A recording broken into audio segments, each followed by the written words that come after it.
दोस्तों, मिस्ट्रीज की दुनिया में आपका फिर से स्वागत है। आपने पारस पत्थर यानी फिलोसोफर स्टोन के बारे में डेफिनेटली कहीं ना कहीं सुना या फिर पढ़ा होगा।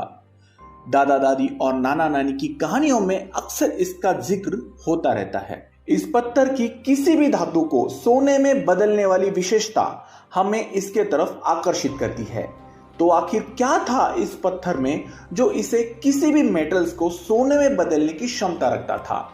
ऐसा कोई पत्थर इतिहास में था भी या ये महज एक काल्पनिक बातें हैं जो इंसानों के मनोरंजन हेतु रची गई थी? ऐसे कई सवालों के जवाब आज हम इस वीडियो में डिस्कस करने वाले हैं।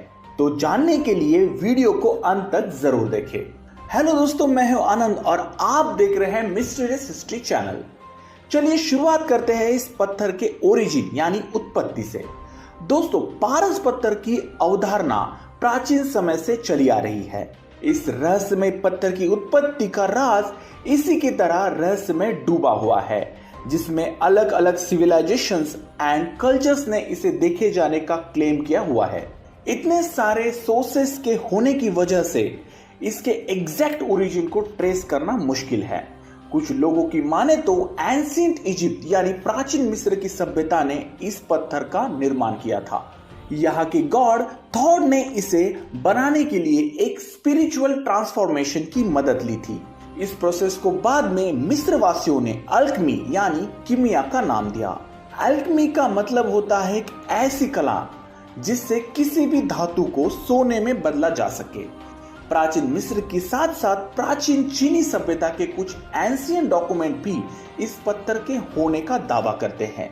उन्होंने इस एल्केमिकल प्रोसेस का नाम विदान रखा था। The period of Islamic golden age, जहां जुबीर इब्न हयान जैसे अल्केमिस्ट ने इस पत्थर को बनाने के लिए काम किया था।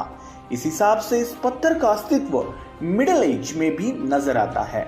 इन रियल टाइम एग्जाम्पल से ये तो बात साफ है कि किसी भी मेटल्स को गोल्ड में कन्वर्ट करने वाली ये टेक्निक किसी भी देश या फिर संस्कृति की मोहताज नहीं थी। लिहाजा हम इस पत्थर की उत्पत्ति को सटीक तरह से नहीं बता सकते। चलिए जानते हैं आखिर कैसे इस प्रोसेस की मदद से किसी भी मेटल को ट्रांसम्यूट करके गोल्ड में बदला जाता था। दोस्तों, किसी भी मेटल्स का गोल्ड में ट्रांसम्यूट होने के पीछे कोई साइंटिफिक फॉर्मूला या फिर प्रोसेस नहीं है, मगर एंशिएंट अल्केमिस्ट द्वारा इसे खोजे जाने का दावा कई पौराणिक किताबों द्वारा स्पष्ट हुआ है। कई लोगों की माने तो इस ज्ञान को जानबूझकर नष्ट कर दिया गया था, क्योंकि इसके गलत उपयोग से समाज में अस्थिरता आ सकती थी। चाइनीज सिविलाइजेशन में तो इस प्रोसेस को फॉलो करने वाले को कड़ी से कड़ी सजा दिए जाने वाले सबूत मौजूद है। हालांकि इस बात का दावा तो किया जा सकता है कि पास्ट में ऐसी कोई टेक्निक थी जिससे किसी भी मेटल्स को ट्रांसम्यूट करके सोने में बदला जा सकता था, मगर वो टेक्निक कौन सी थी इस पर से पर्दा उठना बाकी है। प्रेजेंटली मैक्सिमम साइंटिस्ट इस प्रोसेस को महज एक इल्यूजन मानते हैं। उनके मुताबिक वास्तविकता में ऐसी कोई तकनीक थी ही नहीं।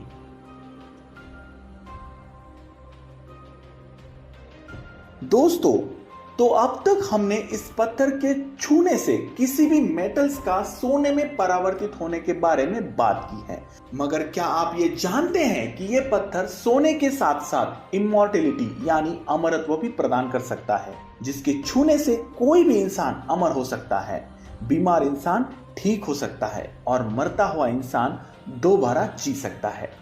फैबुलस। हम कहते हैं ना, हेल्थ इज वेल्थ यानी आरोग्य ही संपत्ति है, लेकिन यहाँ तो इस स्टोन की मदद से ये दोनों चीजें आपको रियलिटी में मिल रही है, हेल्थ भी और वेल्थ भी। Compositions and appearance. दोस्तों, इस पत्थर का कंपोजिशन और अपीयरेंस इसी की तरह मिस्ट्री से भरा हुआ है। डिफरेंट एल्केमिकल टेक्स्ट्स इसे स्मॉल और रेडियंट दर्शाते हैं। इससे कंटिन्यूस इमिट होने वाली लाइट इसे एक चमकीला और आकर्षक पत्थर बनाती है, लेकिन ये सभी लिखित बातें हैं। रियलिटी में स्टोन का स्ट्रक्चर, कलर और अपीयरेंस अभी भी अननोन मालूम पड़ता है। तो दोस्तों, इन शॉर्ट में कहा जाए तो ये स्टोन अब तक के लिए एक इल्यूजन है, मगर हिस्ट्री में मौजूद कुछ डॉक्यूमेंट्स इसके होने का दावा करते हैं। हमें आशा करते हैं कि आने वाले दिनों में हमें इसके बारे में और भी जानकारी मिले। तो आज के लिए बस इतना ही। आपको अगर ये वीडियो अच्छा लगे तो प्लीज इसे लाइक कर अपने दोस्तों में शेयर करना ना भूलें। कंटिन्यूस नोटिफिकेशंस के लिए चैनल को सब्सक्राइब करना ना भूलें। मिलते हैं अगले वीडियो में ऐसे ही किसी इंटरेस्टिंग टॉपिक को लेकर। तो तब तक के लिए धन्यवाद।